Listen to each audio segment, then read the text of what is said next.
ஜெபம். அன்பின் பரலோக பிதாவே, உம்மை நன்றியோடு துதிக்கிறோம் அப்பா, ஸ்தோதரிக்கிறோம், நன்றி செலுத்துகிறோம். நன்றி ஆவியானவரே, உம்முடைய அன்புக்காக, கிருபைக்காக, இரக்கங்களுக்காக நன்றி செலுத்துகிறோம். உம்மை போற்றுகிறோம் அப்பா, உம்மை புகழுகிறோம், உம்மை வணங்குகிறோம் ராஜா. ஒருவருக்கே எங்கள் ஆராதனையை செலுத்துகிறோம். எங்களுக்கு என்ன என்ன தேவைகளோ எல்லாவற்றையும் சிலுவையில் செய்து முடித்திருக்கிறீர் ராஜா. இதை நாங்கள் அறிந்து கொள்ளும்போது, உம்மை நாங்கள் அறிந்து கொள்ளும்போது எங்கள் வாழ்வில் விடுதலையையும் மீட்பையும் நாங்கள் பெற்றுக்கொள்ளுகிறோம். பரிசுத்த ஆவியானவரே, சகல சத்தியத்திற்கு நேராக எங்களை வழி நடத்துகின்ற சத்திய ஆவியானவரே, வேதத்தின் இரகசியங்களை, மறைப்பொருட்களை எங்களுக்கு எளிமையாய் கற்றுக் கொடுக்கிறதற்காய் நன்றி. தடைகளை, மன கடினத்தை இயேசுவின் நாமத்தினாலே அப்புறப்படுத்துகிறேன். சத்தியத்தை அறிந்து கொள்ளக்கூடிய உணர்வுள்ள தாழ்மையுள்ள இருதயங்களை எங்கள் ஒவ்வொருவருக்கும் நீர் தருகிறதற்காய் நன்றி செலுத்துகிறேன். எங்கள் தேவைகளை, பலவீனங்களை, கண்ணீர்களை அறிந்திருக்கிறீர். வார்த்தையாக நீர் கடந்து வருகிறதற்காய் நன்றி செலுத்துகிறேன். நம்முடைய வார்த்தையை அற்புதங்களினாலும் அடையாளங்களினாலும் நீர் உறுதிப்படுத்துகிறதற்காய் நன்றி செலுத்துகிறேன். இயேசுவின் மூலம் ஜெபிக்கிறேன் நல்ல பிதாவே, ஆமேன். Price the Lord. ஹல்லேலூயா. நன்றி இயேசுவே. தேவ மருந்தை குறித்து நம்ம பார்த்துக்கிட்டு இருக்கிறோம் இல்லையா? 2 விதமான மருந்து இருக்கு. உலகத்துல ஒரு மருந்து இருக்கு, தேவனோட வார்த்தையில ஒரு மருந்து இருக்கு. எப்படி நம்ம உடம்பு சரியில்லை அப்படின்னு சொன்னா டாக்டர் கிட்ட போய் மருந்த முறைகளின் படி நம்ம அதை உட்கொள்ளும் போது அந்த பலனை பார்க்க முடியுமோ, அது போல தேவன் கிறிஸ்துவின் மூலம் நமக்கு சிலுவையில எல்லாமே கொடுத்திருக்கிறார். இந்த உலகத்திற்கு தேவையானவையும், தேவனுடைய உறவுக்கு நமக்கு என்ன தேவையோ அதுவும், பரலோகத்திற்கு நம்மை தகுதிப்படுத்துகிறதற்கு என்ன தேவையோ எல்லாமே என்ன செய்யப்பட்டிருக்கு? சிலுவையில் கொடுக்கப்பட்டாயிற்று. நம்முடைய வாழ்க்கையில தேவையான எல்லா பகுதிகளுக்குமான மீட்பு, விடுதலை, வாழ்வு அவரிடத்தில் இருக்கிறது. அந்த ரட்சிப்பில் இருக்கிறது, அவர் வார்த்தையில் இருக்கிறது. என்ன பிரச்சனையில இருக்கிறீங்களோ அதற்கான ஒரே தீர்வு அவர் வார்த்தையில் என்ன செய்யப்பட்டிருக்கு? கொடுக்கப்பட்டிருக்கு. இந்த தேவ மருந்தை எப்படி உட்கொள்ள வேண்டும் என்ற வழிமுறை அவரது வார்த்தையில இருக்குது. முதல் படி அதுல, என் மகனே என்னுடைய வார்த்தைகளை கவனி. 2வது படி, என்னுடைய வார்த்தைகளுக்கு உன் செவியை சாய். 3வது, அவைகளை உன் கண்களை விட்டு பிரியாதிருப்பதாக. 4வதாக உள்ள அந்த பகுதியை 2 பகுதிகளாக நம்ம பார்க்கலாம், வாசிக்கலாம். நீதிமொழிகள் 4:20, 21, 22. என் மகனே, என் வார்த்தைகளை கவனி, என் வசனங்களுக்கு உன் செவியை சாய். அவைகள் உன் கண்களை விட்டு பிரியாதிருப்பதாக. அவைகளை உன் இருதயத்துக்குள்ளே காத்துக்கொள். அவைகளை கண்டுபிடிக்கிறவர்களுக்கு அவைகள் ஜீவனும் அவர்கள் உடலுக்கெல்லாம் ஆரோக்கியமுமாம்.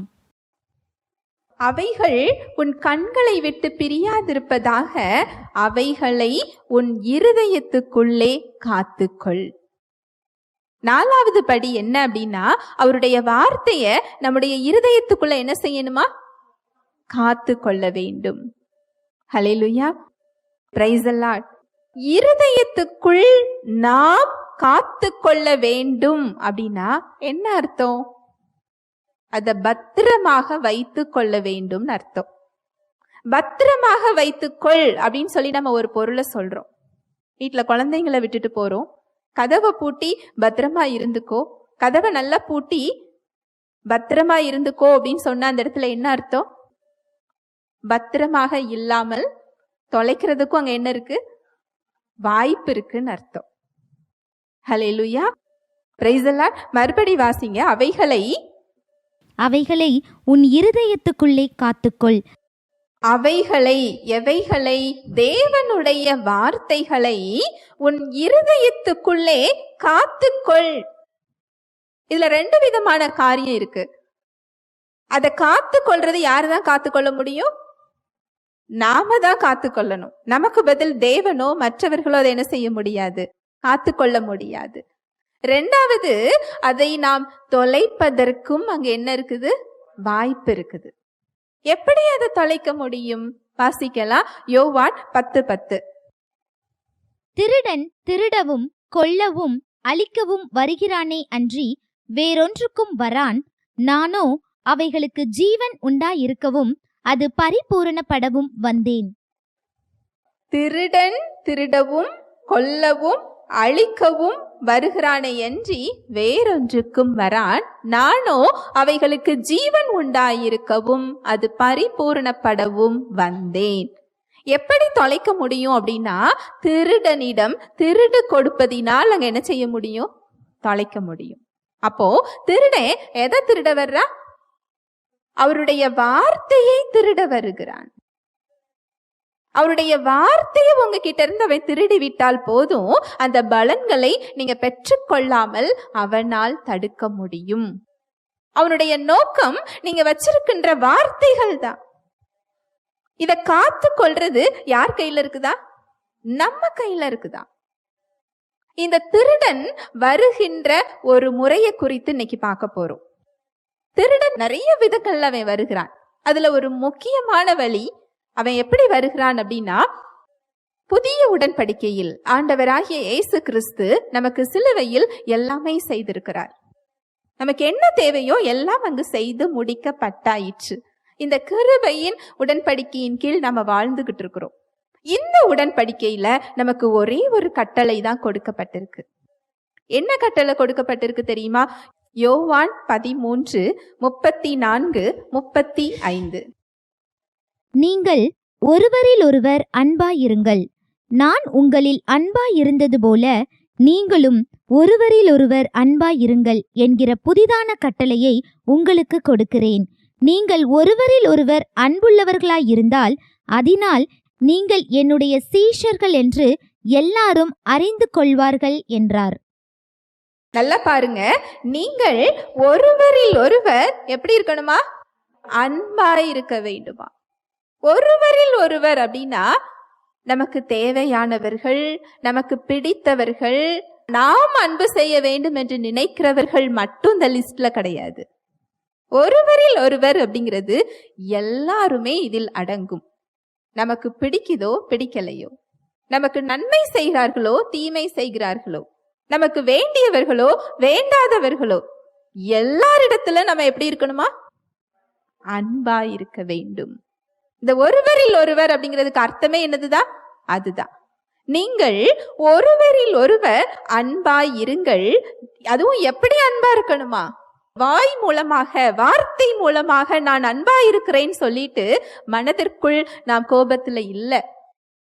ஏனென்றால் நான் உங்களில் அன்பாய் இருந்தது போல, அவர் நம்மிடத்தில் அன்பாய் இருப்பது போல நாம் ஒருவரிடத்தில் ஒருவர் எப்படி இருக்கணுமா? அன்பாய் இருக்க வேண்டும் என்று புதிதான கட்டளையை உங்களுக்கு கொடுக்கிறேன். ஹல்லேலூயா, பிரைஸ் தி லார்ட். புதிய உடன்படிக்கையின் கீழ் நாம் இப்ப எல்லாருமே எதுல இருக்கிறோம்னா, புதிய உடன்படிக்கையின் கீழே தான் நம்ம இருக்கிறோம். இந்த புதிய உடன்படிக்கையின் கீழ் நமக்கு ஒரே ஒரு கட்டளை தான் கொடுக்கப்பட்டிருக்கு. நான் உங்களிடத்தில் அன்பாய் இருப்பது போல நீங்களும் ஒருவரில் ஒருவர் அன்பாய் இருங்கள். அடுத்த வசனம் பாருங்க. நீங்கள் ஒருவரில் ஒருவர் அன்புள்ளவர்களாய் இருந்தால் அதனால் நீங்கள் என்னுடைய சீஷர்கள் என்று எல்லோரும் அறிந்து கொள்ளுவார்கள். ஹல்லேலூயா, பிரைஸ் தி லார்ட். அவருடைய சீஷர்கள் என்று, கிறிஸ்தவர்கள் என்று நம்மை எப்படி அறிந்து கொள்ளுவார்களா?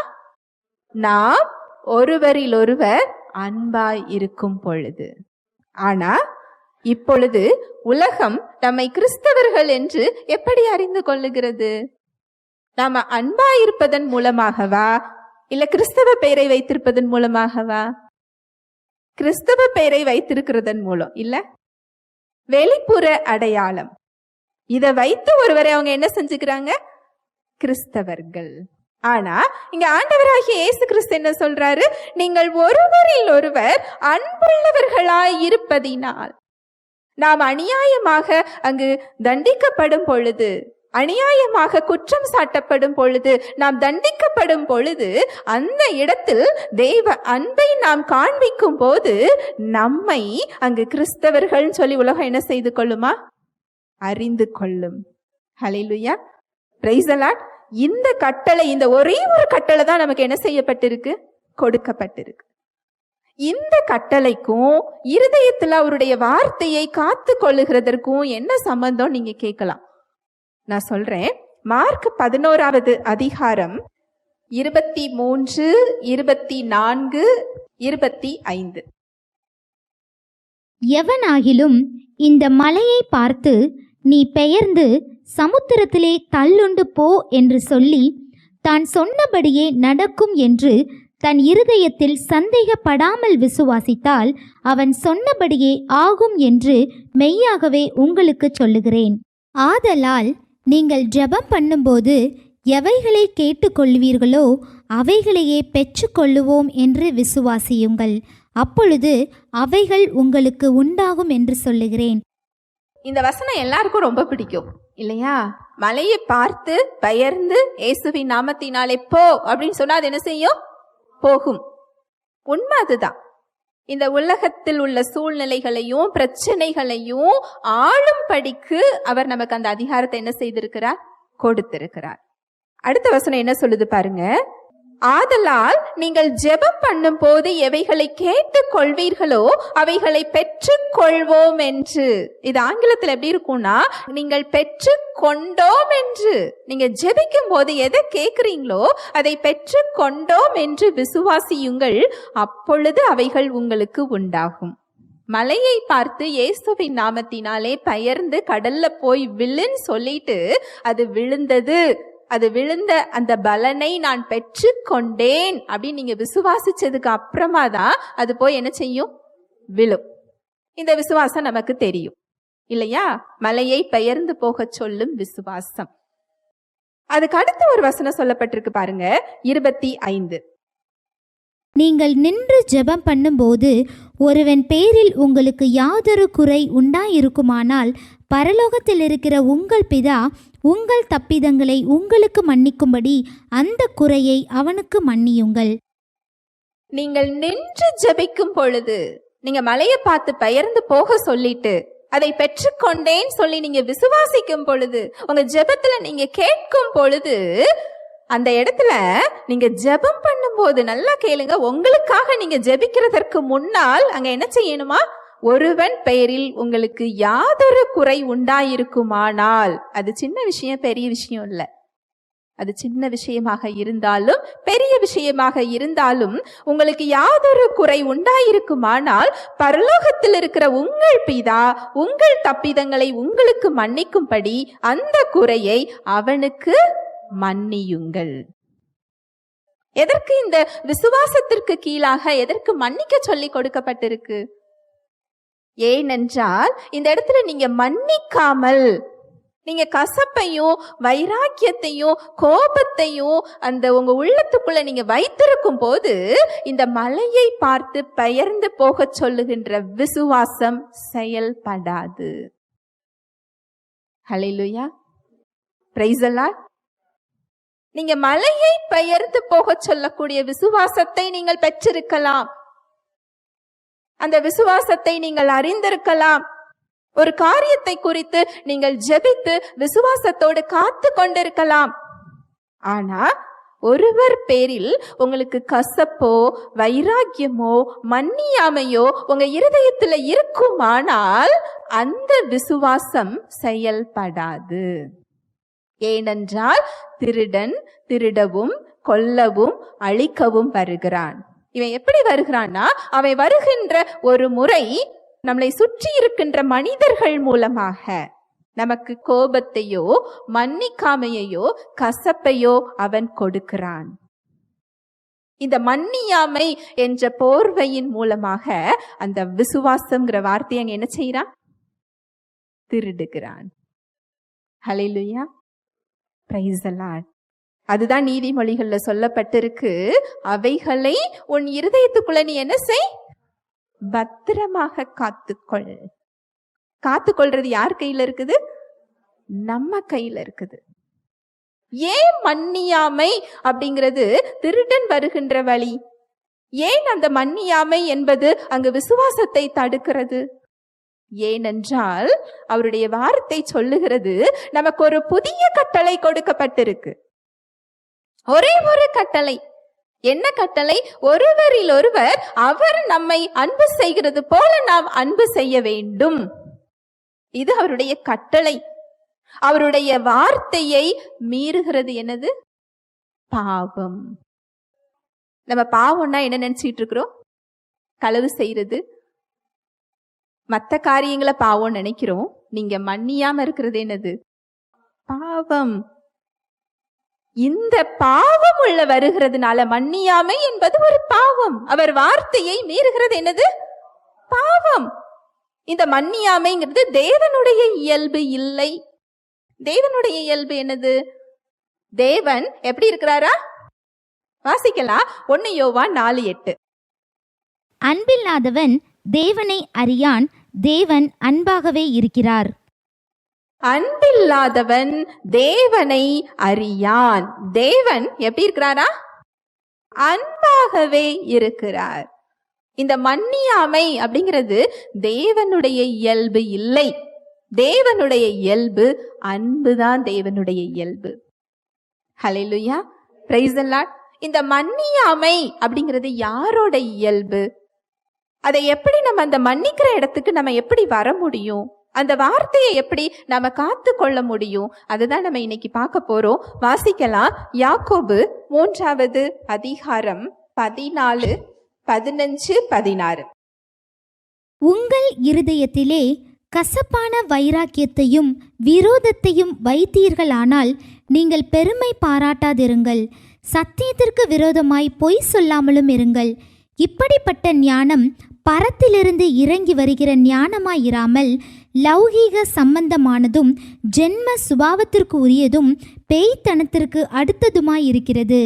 வைராக்கியமும் விரோதமும் எங்கே உண்டோ அங்கே கலகமும் சகல துர்ச்செய்கைகளும் உண்டு. நல்லா பாருங்க. உங்கள் இருதயத்திலே கசப்பான வைராகியத்தையும் விரோதத்தையும் வைத்தீர்களானால் நீங்கள் பெருமை பாராட்டாதிருங்கள். சத்தியத்திற்கு விரோதமாய் பொய் சொல்லாமலும் இருங்கள்.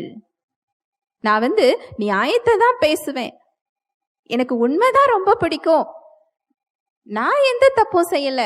தப்பு செய்யாமல் இருக்கும் போது ஒரு குற்றத்தை என்னால் பொறுத்து கொள்ள முடியாது அப்படின்னு ஒரு வைராக்கியத்தை நம்ம பாராட்டி கொண்டிருந்தோம் என்றால், எனக்கு அநியாயமாக ஒருவர் துன்பம் கொடுத்து கொண்டிருக்கிறார்னு சொல்லி ஒரு கசப்பை நாம் வைத்து கொண்டிருந்தோம் என்றால், அதில் நாம என்ன செய்யக்கூடாதா?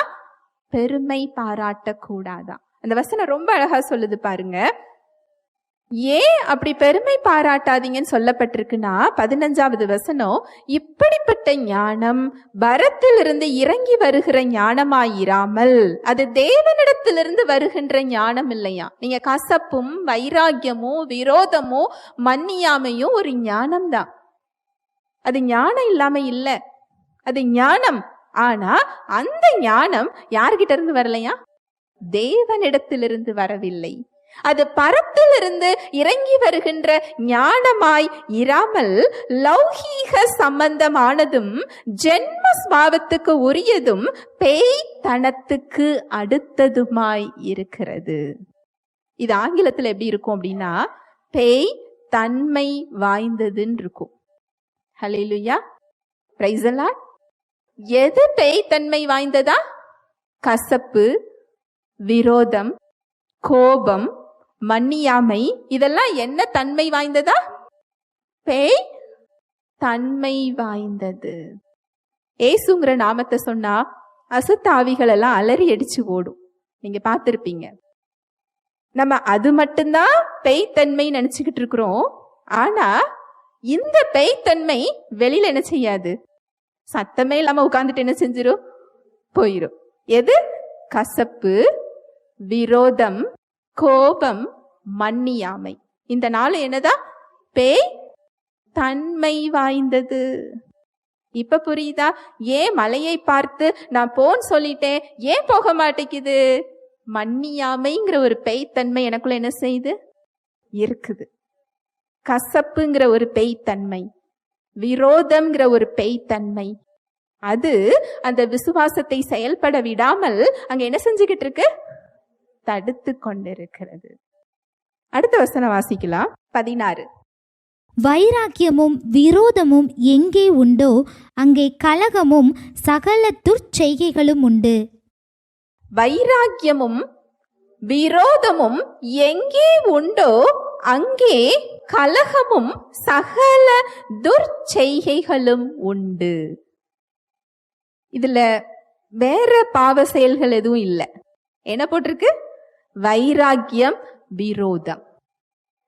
வைராக்கியமும் விரோதமும் எங்க இருக்குதோ அங்கே கலகமும் சகல துர்ச்செய்கைகள். அப்படின்னா என்ன அர்த்தம் தெரியுமா? சாத்தானுக்கு நம்ம வாழ்க்கையோட கதவை திறந்து கொடுத்து நீ எதை வேண்டுமானாலும் திருடிட்டு போ நம்ம அனுமதி கொடுக்கிற மாதிரி. என்ன செயல் செய்யறது? வைராக்கியம் இருக்கிறது, விரோதம் இருக்கிறது. வைராக்கியம்னா எதுல? மன்னியாமை என்கின்ற வைராக்கியம், கசப்பு என்கின்ற விரோதம். இது எல்லாமே சாத்தானுக்கு நம்ம வாழ்க்கையில நாம கொடுக்கின்ற அனுமதி. அவன் சுகம் அப்படிங்கிற வார்த்தையை என்ன செஞ்சுட்டு போயிடுறான்? திருடிட்டு போயிடுறான். சமாதானம் அப்படிங்கிற ஒரு வாழ்வை என்ன செஞ்சிடறான்? திருடிட்டு போகிறான். அவர் கொடுத்திருக்கின்ற ஆபிரகாமின் ஆசீர்வாதம் அப்படிங்கிற வார்த்தை என்ன செஞ்சிடறான்? திருடிட்டு போறான். இந்த திருடன் இப்படிதான் என்ன செய்ய வருவான்? திருட வருவான். அதனாலதான் அவருடைய வார்த்தை சொல்லுது, என்னுடைய வார்த்தைகளை உன் இருதயத்துக்குள்ள என்ன செய்? காத்துக்கொள். அந்த மன்னியாமை என்ன வந்த உடனே இது தேவன் திறந்து வரல, இது சாத்தான் கொண்டு வருகிறது. திருடன் திருட வருகிறான் சொல்லி அந்த இடத்துல தேவ அன்பை கொண்டு அங்க மன்னிக்க நாம் இடம் கொடுக்க வேண்டும். ஹல்லேலூயா, பிரைஸ் தி லார்ட். ரொம்ப அழகா அதுல சொல்லப்பட்டிருக்கு. அவருடைய வார்த்தை சொல்லுது, நான் உங்கள் மேல் அன்பாய் இருப்பது போல நீங்களும் ஒருவரில் ஒருவர் அன்பாய் இருங்கள். அவர் நம்ம மீது எப்போது அன்பாக இருந்தார்? நம்ம கேட்கலாம், நான் மன்னிக்கணும்னு நினைக்கிறேன், என்னுடைய மன்னிப்புக்கு அந்த நபர் தகுதியானவர் இல்லை. நான் மன்னிக்கிறதுக்கு அந்த நபருக்கு என்ன கிடையாது? தகுதியே கிடையாது. என்னுடைய அன்பை பெறுவதற்கு, என் மன்னிப்பை பெறுவதற்கு அந்த நபருக்கு தகுதி இல்லை சொல்லுவோமா இல்லையா? நாம எப்படி அந்த மன்னிப்பை பெற்றிருக்கிறோம் தெரியுமா? ரோமர் 5:8. நாம் பாவிகளாய் இருக்கையில் கிறிஸ்து நமக்காக மரித்ததினாலே தேவன் நம்மேல் வைத்த தமது அன்பை விளங்க பண்ணுகிறார். எப்பொழுது அவருடைய அன்பை நம் மீது காண்பித்தாரா? நாம் பாவிகளாய் இருக்கும் போது. தேவன் நினைத்திருக்கலாம், என்னுடைய அன்பை பெறுவதற்கு அவர்களுக்கு தகுதி இல்லை அப்படின்னு நினைத்திருந்தால் நாம் அந்த மன்னிப்பை பெற்றிருப்போமா? அந்த அன்பை நாம பெற்றிருக்கிறோமா? நாம் பாவிகளாக இருக்கும் பொழுது அந்த மன்னிப்பை அவரிடத்திலிருந்து நாம் பெற்றிருக்கிறோம். நாம் பாவிகளாக இருக்கும் போது, விரோதிகளாக இருக்கும் போது, சத்துருக்களாக அவருக்கு இருக்கும் பொழுது நம்மை தேடி வந்து அன்பு செய்து நமக்கு அங்கு மன்னிப்பையும் இரக்கத்தையும் அவர் காண்பித்திருக்கிறார். ஹல்லேலூயா, பிரைஸ் தி லார்ட். அப்போ தகுதியே இல்லாத நான் ஒருவரிடத்தில் மன்னிப்பை நான் என்ன செஞ்சிருக்கிறேன்? பெற்றிருக்கிறேன். அதனால் நான் மீட்பை பெற்றிருக்கிறேன். அந்த மன்னிப்பை, அந்த அன்பை இன்னொருவருக்கு கொடுக்க நான் கடனாளியாக இருக்கிறேன். ஹல்லேலூயா, பிரைஸ் தி லார்ட். இதுதான் கிறிஸ்தவம். இதுதான் கிறிஸ்தவ வாழ்க்கை. இதுதான் நமக்கு கொடுக்கப்பட்டிருக்கிற கட்டளை. இதுதான் நாம் பாவிகளாக இருக்கும் போது என்ன செஞ்சிருக்கிறோமா? அந்த மன்னிப்பை என்ன செஞ்சிருக்கிறோம்? பெற்றிருக்கிறோம். என்ன செயல் செஞ்சு அந்த மன்னிப்பை பெற்றோம்? நம்ம அவர் மனிதனாக இறங்கி வந்து இத்தனை பெரிய மீட்பை அவர் கொடுத்திருக்கிறாரே, இதற்கு நாம் என்ன செயல் செய்து அந்த மன்னிப்பை நாம் பெற்றுக்கொண்டோம்? ஒரு செயலும் நாம செய்யல. அவரை பிரியப்படுத்தக்கூடிய இயல்பிலே நாம் கிடையாது. நம்ம இருளின் அதிகாரத்துக்கு கீழே இருந்தோம். அவருக்கு சத்துருக்களாக இருக்கும் போது அவர் தேடி வந்து அங்க என்ன செஞ்சிருக்கிறாரு? அன்பு செய்திருக்கிறார். அப்போ எந்த செயலுமே நாங்க என்ன செய்யல.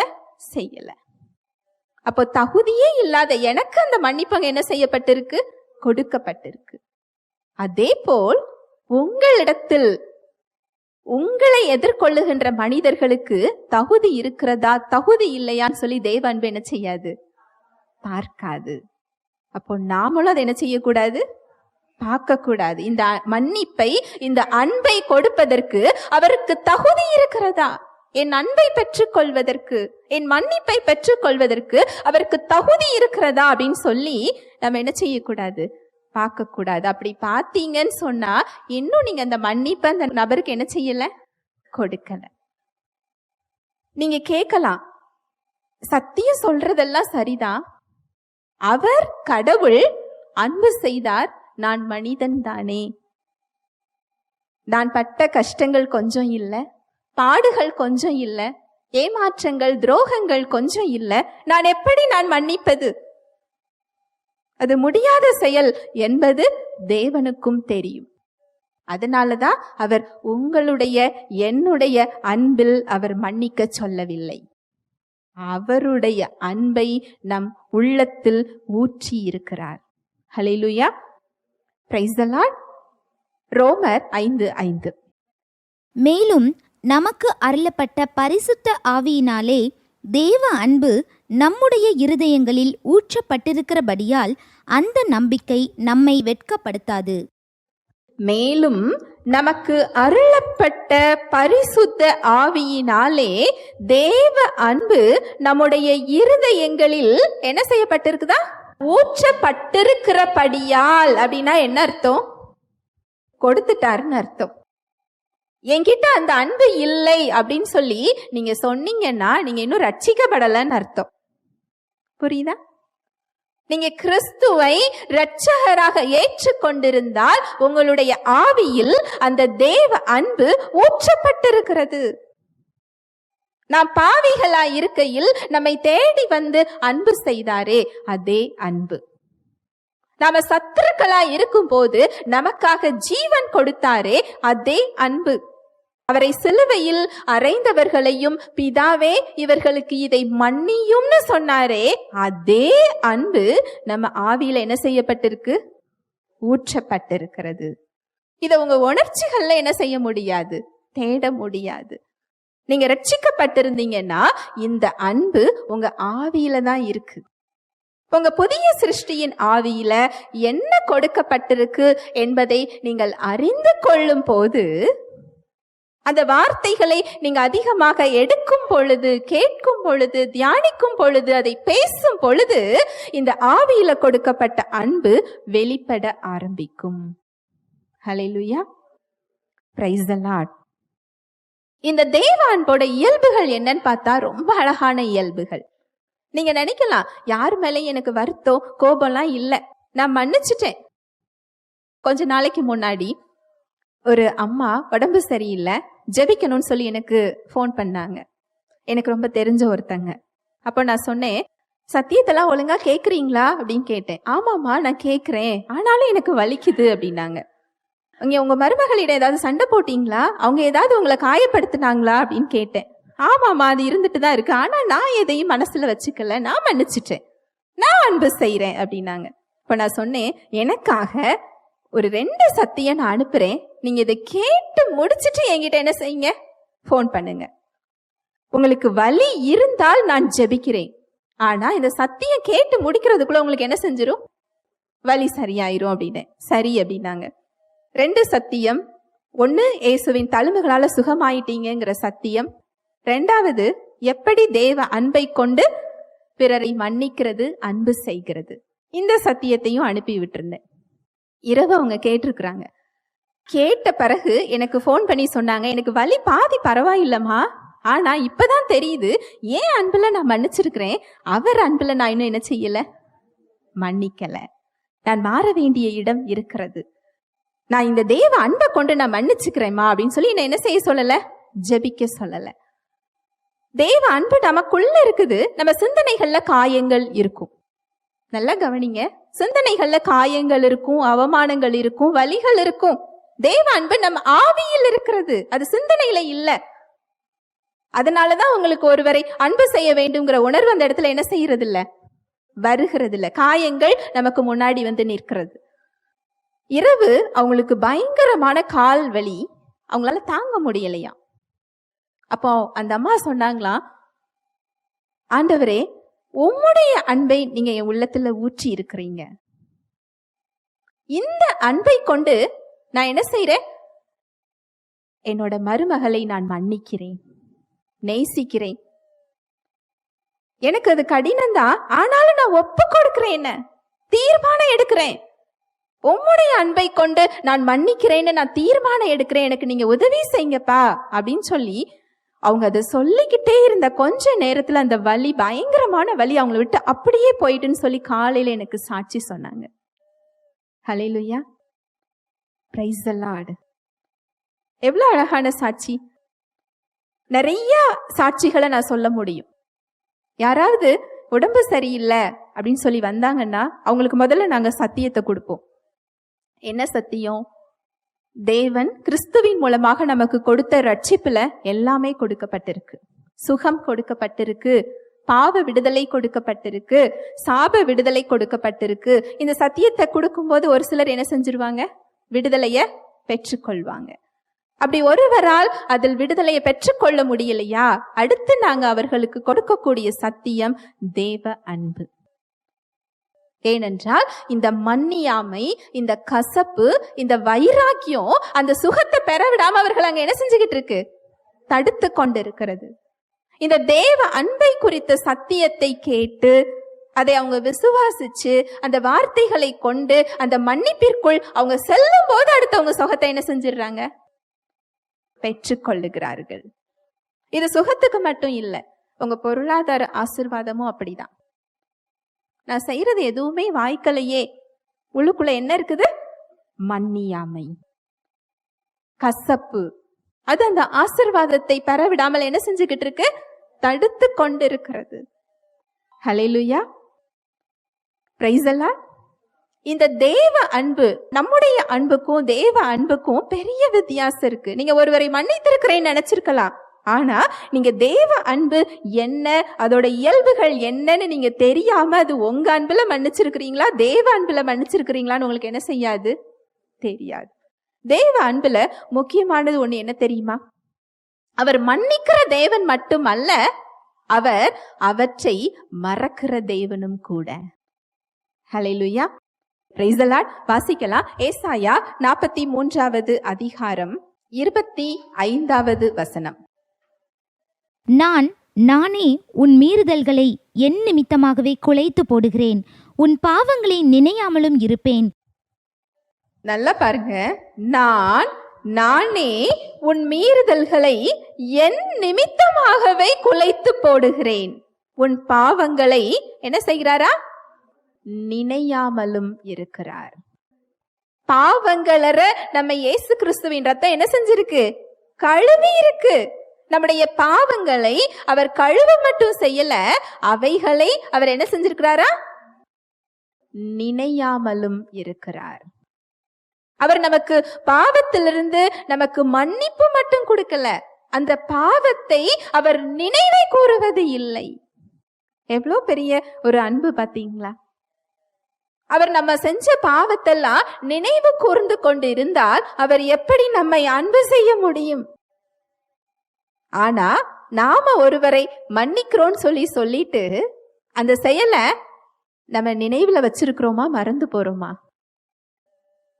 அந்த நபரை பார்க்கும் போதெல்லாம் அந்த செயல் தான் என்ன செய்யுது? ஒரு வீடியோ மாதிரி சிந்தனையில என்ன செய்கிறது?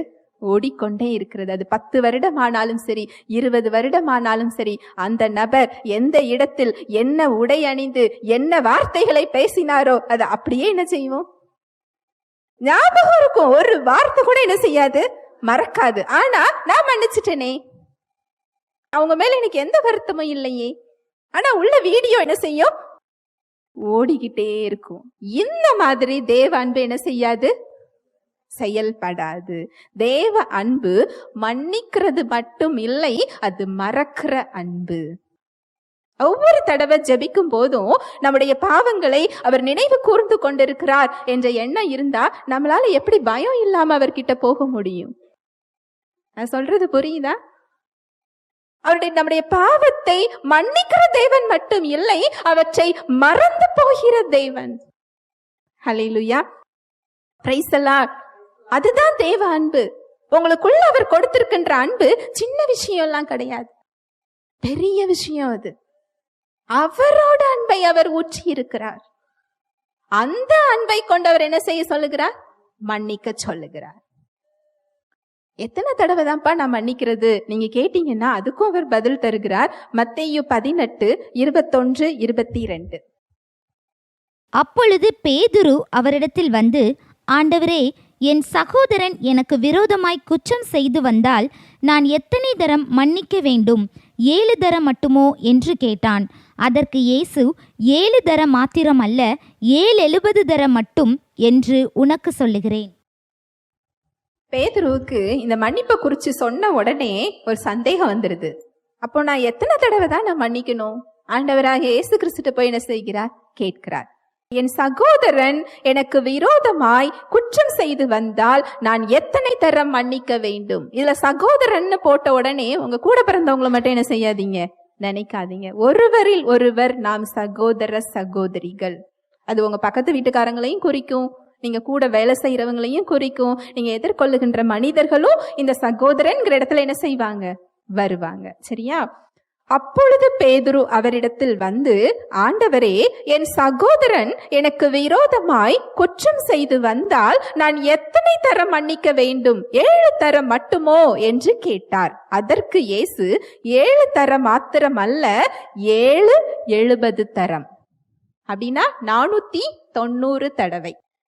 490 தடவை நம்ம வாழ்நாள் முழுசெல்லாம் கிடையாது.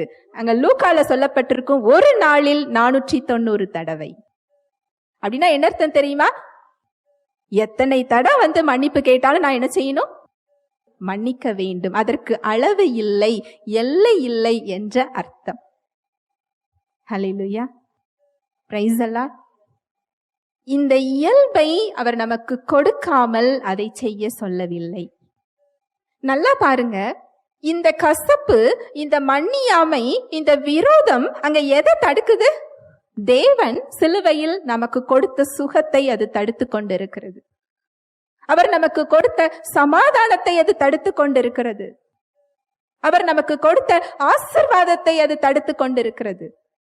அவரோடு நீங்க உறவு கொள்கிறதுக்கு அது தடையாக இருக்குது. உங்களுக்கு இது முக்கியமா? ஒருவர் மேல் உள்ள அந்த கசப்பும் மன்னியாமையும் முக்கியமா? ரெண்டுல எது ரொம்ப பெருசுன்னு நினைக்கிறீங்க? அவருடைய வல்லமையும் அவருடைய தயவும் அவருடைய சுகமும் தான் எனக்கு முக்கியம் அப்படி நீங்க நினைச்சு பாருங்க. உங்களால அந்த இடத்துல என்ன செய்ய முடியும்? தீர்மானம் எடுக்க முடியும். நல்லா கவனிங்க, உங்களால தீர்மானம் மட்டும்தான் அந்த இடத்துல என்ன செய்ய முடியும்? இந்த இடத்துல நான் தேவ அன்பை கொண்டு மன்னிக்கிறேன் அப்படிங்கிற ஒரு தீர்மானத்தை நீங்க எடுத்துட்டு உங்க சிந்தனைகளை மேற்கொள்ள விடாம உங்க ஆவியை நீங்க அங்க மேற்கொள்ள விடணும். அவ்வளவுதான்.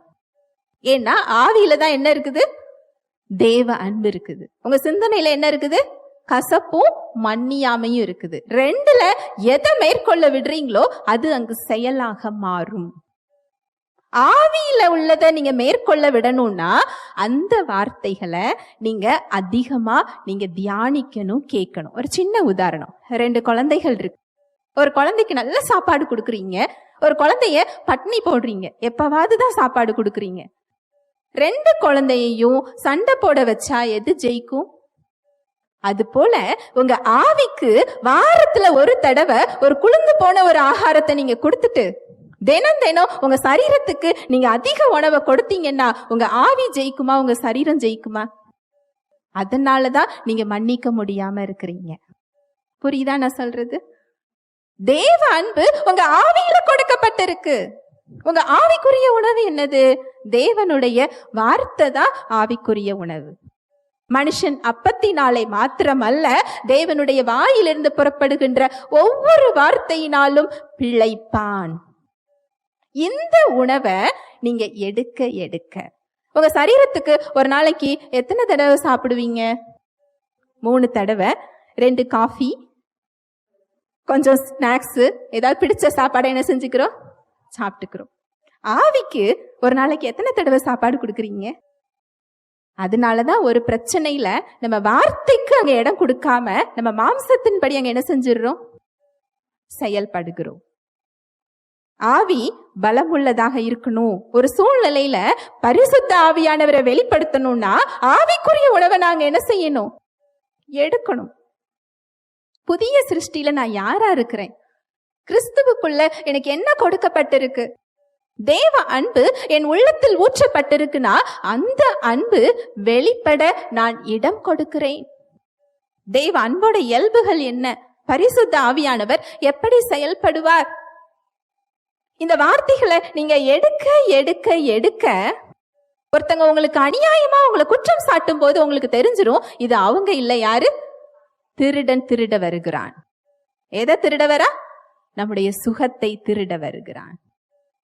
இத நீங்க தெரிஞ்சுக்கிட்டீங்கன்னா அந்த நபர் என்ன சொன்னாலும் உங்களுக்கு அங்க என்ன வராது? கோபம் வராது. அந்த இடத்துல நமக்கு வருத்தம் முக்கியமா, சுகம் முக்கியமா? எது முக்கியம்? சுகம்தான் முக்கியம். இல்ல சந்தேகம் என்ன? அந்த இடத்துல நம்ம ஆவிக்குரிய உணவை நாம் அதிகம் எடுத்திருந்தால் அந்த காயத்துக்குள்ளேயும் போக மாட்டோம். தேவ அன்பை கொண்டு இந்த நபரை நான் மன்னிக்கிறேன், நேசிக்கிறேன், தேவ அன்பை கொண்டு ஆசீர்வதிக்கிறேன் அப்படின்னு சொல்லி நீங்க இதுல சொல்ல சொல்ல சொல்ல அந்த தேவ அன்பு வெளிப்பட்டு முதல்ல அது என்ன செய்யும்னா உங்க சிந்தனைகள்ல உள்ள காயங்களை அது சரி செய்யும், உங்க வலிகளை அது சரி செய்யும், உங்க அவமானங்களை அது சரி செய்யும். சரி செய்துட்டு உங்க சார்பில் அது செயல்பட ஆரம்பித்து விடும். இதுதான் நீங்க பரிசுத்த ஆவியானவரை செயல்பட விடுறது. ஹல்லேலூயா, பிரைஸ் தி லார்ட். இது ஒரு ப்ராசஸ் தான். ஒரே நாள்ல நீங்க இந்த இடத்துக்கு என்ன செய்ய முடியாது, வர முடியாது. ஒரு சின்ன ஒரு உதாரணம், பழம் எதுல பழுக்கும்? கொடியில, சரியா? பழம் பழுக்கிறது எதுல இருக்கும்? கிளையில, கொடியில தான் அது இருக்கும்.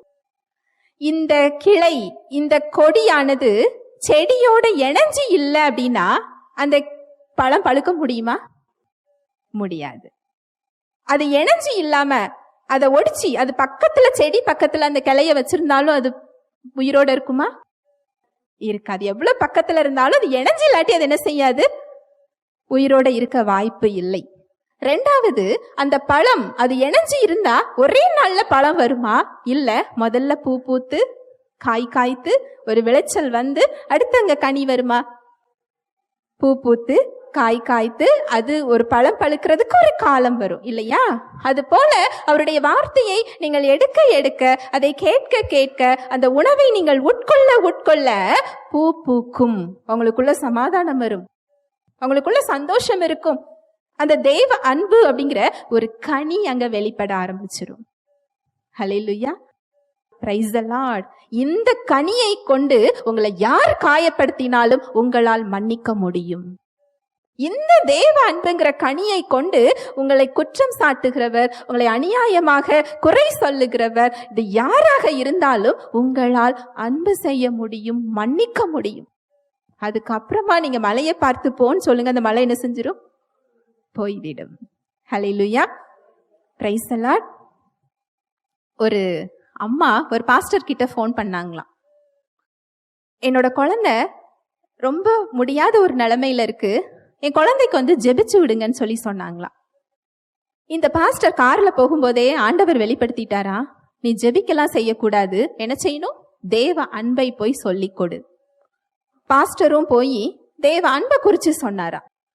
அதுக்கப்புறமா தான் தெரியுது அந்த பெண் அவங்க மாமியாரோட என்ன செஞ்சிருக்கிறாங்க, வருத்தம், காயம், மன்னியாமைக்குள்ள என்ன செய்யறாங்க, இருக்கிறாங்க.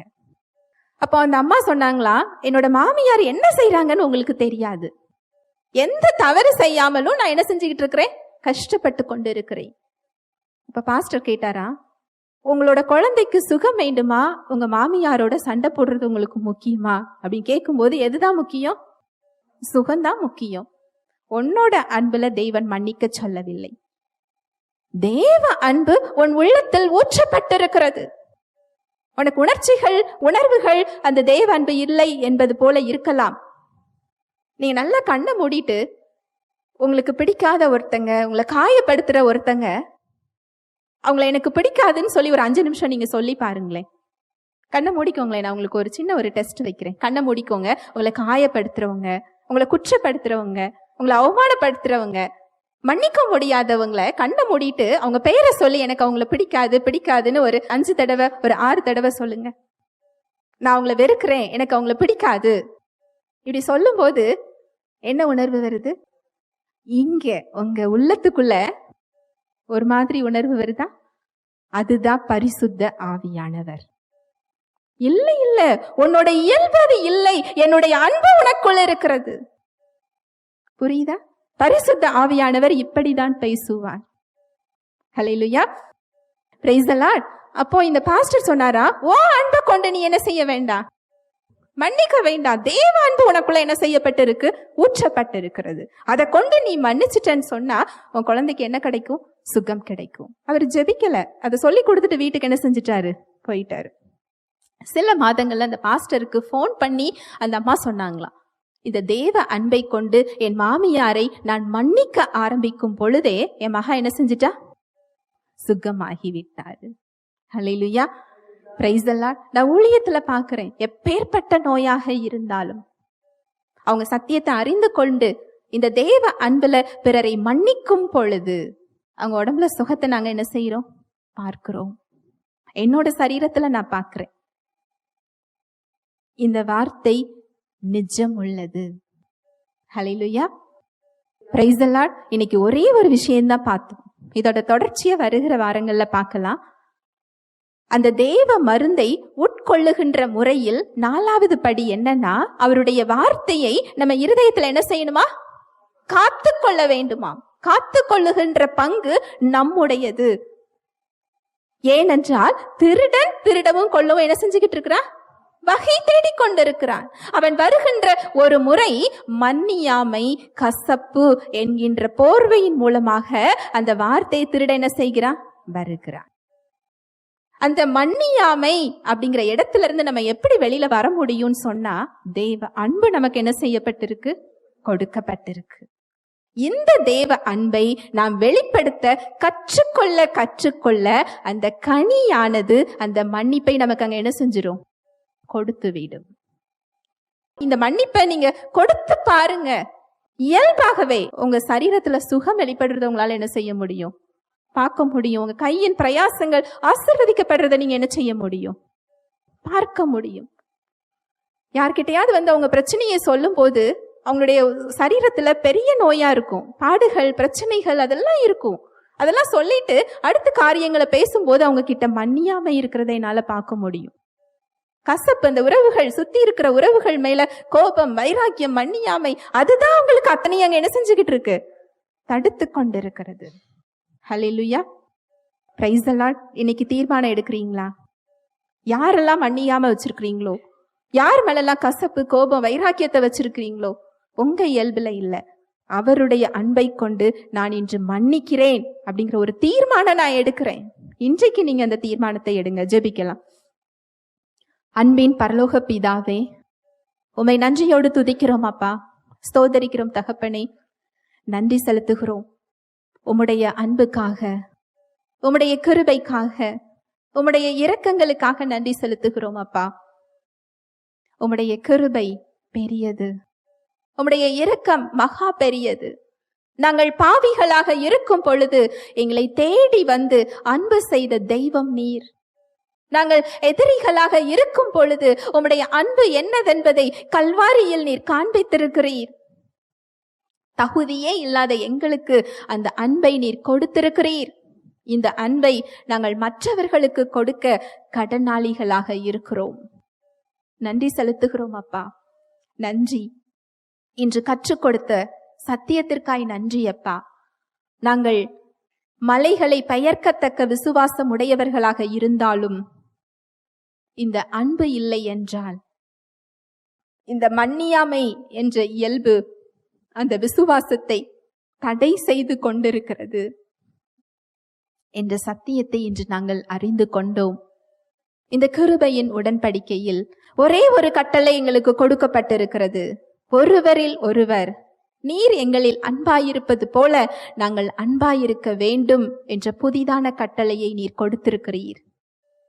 நாங்கள் ஜெபம் பண்ணும் போது யாதொரு பேரில் எங்களுக்கு குறை உண்டாயிருக்குமானால் பரமபிதா எங்கள் தப்பிதங்களை எங்களுக்கு மன்னிக்கும்படிக்கு நாங்கள் அவர்களை மன்னிக்க வேண்டும் என்ற சத்தியத்தை இன்று எங்களுக்கு நீர் கற்றுக் கொடுத்திருக்கிறீர்.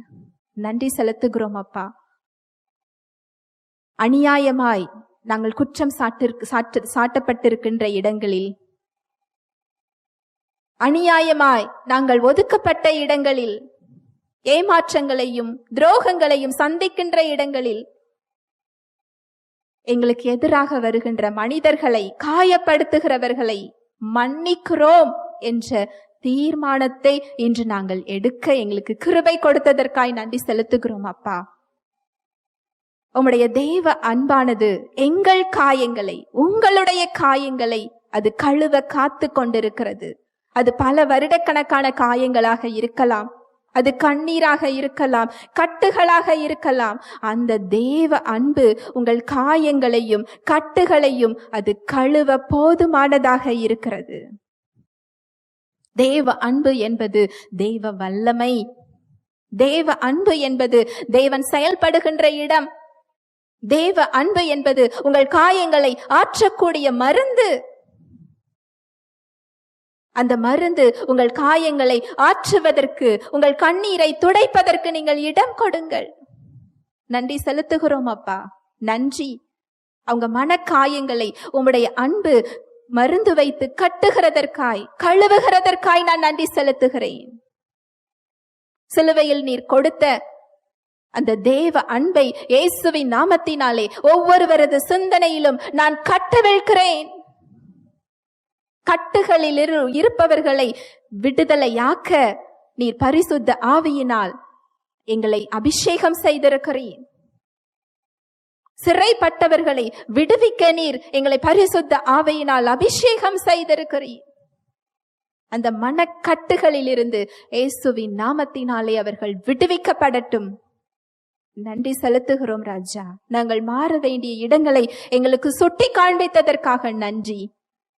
இந்த மன்னியாமை என்ற போர்வையின் மூலமாக சாத்தான் அவர்களது சரீரத்தில் எந்த இடத்தில் நோயை கொடுத்திருக்கிறானோ, அவர்களுடைய வாழ்வில் எந்த ஆசீர்வாதத்தை தடுத்து வைத்திருக்கிறானோ, அதை அவங்க திரும்ப பெற்றுக்கொள்ளுகிறதற்காய், இயேசுவின் நாமத்தினாலே அவர்கள் பெற்றுக்கொள்ளுகிறதற்காய் நான் நன்றி செலுத்துகிறேன். ஒவ்வொருவரது சரீரத்திற்கும் நீர் ஒரு விலை கொடுத்திருக்கிறீர். இயேசுவின் இரத்தத்தை நீர் விலையாக கொடுத்திருக்கிறீர். ஒவ்வொருவரும் கிறிஸ்துவின் சரீரமா இருக்கிறீங்க. அவர் காசோ பணமோ பொருளோ கொடுத்து உங்களை விலை கொடுத்து வாங்கல. தன்னுடைய சொந்த இரத்தத்தினால் அவர் உங்களை மீட்டெடுத்திருக்கிறார். பரலோக ராஜ்யத்தின் திறவுகோள்களை எங்களுக்கு நீர் கொடுத்திருக்கிறீர். பூமியில் நாங்கள் எதை கட்டுகிறோமோ அது பரலோகத்தில் கட்டப்பட்டிருக்கும். பூமியில் நாங்கள் எதை கட்டவிழ்கிறோமோ அது பரலோகத்தில் கட்டவிழ்க்கப்படும் என்று உம்முடைய வார்த்தை சொல்லுகிறது. இயேசுவின் நாமத்தினாலே ஒவ்வொருவரது சரீரத்தில் உள்ள பலவீனங்கள், உறுப்புகளை முடக்கி வைத்து செயல்பட விடாமல் வைத்திருக்கின்ற, கேன்சர் நோயை கொடுத்திருக்கின்ற, மூளை நரம்புகளை செயலற்று போக பண்ணி இருக்கின்ற, இரத்தத்தை அங்கு கிருமிகளால் நிறைத்திருக்கின்ற ஆவியை இயேசுவின் நாமத்தினாலே வேரோடு பிடுங்கி கட்டி நான் கடலில் எறிகிறேன். சிலுவையில் நீர் கொடுத்த தெய்வ சுகத்தை இயேசுவின் நாமத்தினாலே நான் கட்டவிழ்கிறேன். தேவ சுகம் உங்கள் உச்சியிலிருந்து உள்ளங்கால் வரை உங்களை நிறைத்து கொண்டிருக்கிறது. கிறிஸ்துவை மரித்தோரிலிருந்து எழுப்பின வல்லமையுள்ள ஆவியானவர் உங்களுக்குள் வாசம் செய்கிறார். அவர் உங்களுடைய உள் உறுப்புகளை, பாதிக்கப்பட்ட உறுப்புகளை உயிர்ப்பித்துக் கொண்டிருக்கிறார். வல்லமையுள்ள ஆவியானவரால் உங்களுடைய பாதிக்கப்பட்ட உறுப்புகள் உயிர்ப்பிக்கப்பட்டு கொண்டிருக்கிறது. இயேசுவின் நாமத்தினாலே புதிய உறுப்புகளை நீங்கள் பெற்றுக்கொள்ளுங்கள். இயேசுவின் தழும்புகளினால் நீங்க சுகமாக்கப்பட்டீங்க. இயேசுவின் வாழ்வு உடைய கண்களுக்குள் செயல்பட்டு கொண்டிருக்கிறது. பார்வையை இயேசுவின் நாமத்தினாலே பெற்றுக்கொள்ளுங்கள். இயேசுவின் வாழ்வு உங்கள் எலும்புகளுக்குள் செயல்பட்டு கொண்டிருக்கிறது. முட்டு எலும்புகளுக்குள் செயல்பட்டு கொண்டிருக்கிறது. கிட்னிக்குள் செயல்பட்டு கொண்டிருக்கிறது. இயேசுவின் தழும்புகளினால் நீங்க சுகமாக்கப்பட்டீங்க. இயேசுவின் நாமத்தினாலே முழுமையான விடுதலையை நீங்க பெற்றுக்கொண்டீங்க. இயேசுவின் மூலம் ஜெபிக்கிறோம் நல்ல பிதாவே, ஆமென்.